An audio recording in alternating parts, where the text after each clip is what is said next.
दो साधु जंगल से गुजर रहे थे। एक गुरु था और दूसरा शिष्य था। एक बुजुर्ग था और दूसरा युवा था। बूढ़े साधु ने अपने कंधे पर एक झोली टांग रखी थी।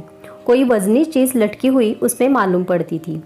बिहड़ रास्ता था और दूर दूर तक कोई भी दिखाई नहीं पड़ता था। बूढ़े साधु ने अपने शिष्य से पूछा कि बेटे, जंगल में कोई डर तो नहीं है? अपने गुरु की बात सुनकर युवा सन्यासी को बहुत हैरानी हुई, क्योंकि आज तक अपने गुरु ने इस तरह का प्रश्न कभी नहीं पूछा था। वह युवा सन्यासी अपने गुरु से कहता है कि गुरुदेव, डर कैसा? यह जीवन तो नश्वर ही है, तो डर कैसा? गुरु ने कहा, ठीक है, हम आगे बढ़ते हैं। दोनों गुरु शिष्य अपने मार्ग में आगे बढ़ते हैं।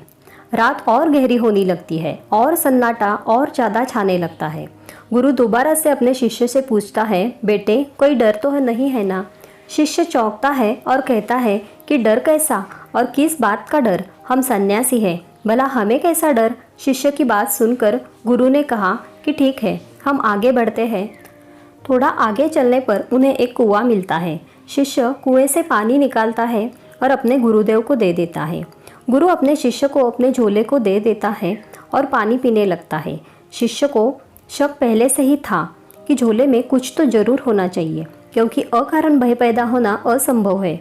जैसे कि शिष्य अपने गुरु के झोले में हाथ डालता है, वह देखता है कि उसमें एक सोने की ईंट है। ईंट को देखते ही शिष्य समझ जाता है कि भय का कारण यही है। वह इस ईंट को झोले से निकालता है और उसे फेंक देता है और उसकी जगह उसकी तरह का पत्थर रख देता है। गुरु ने पानी पिया और अपने झोले को वापस लिया और अपने कंधे पर टांग लिया।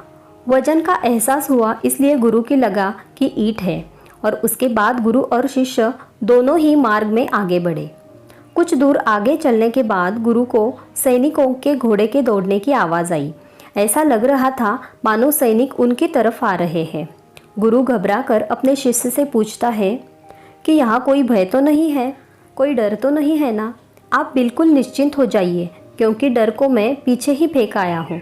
गुरु घबराया और अपने झोले में देख लिया तो वहाँ पर सोने की ईंट नहीं थी, बल्कि उसकी जगह उसी तरह दिखने वाला एक पत्थर रखा हुआ था।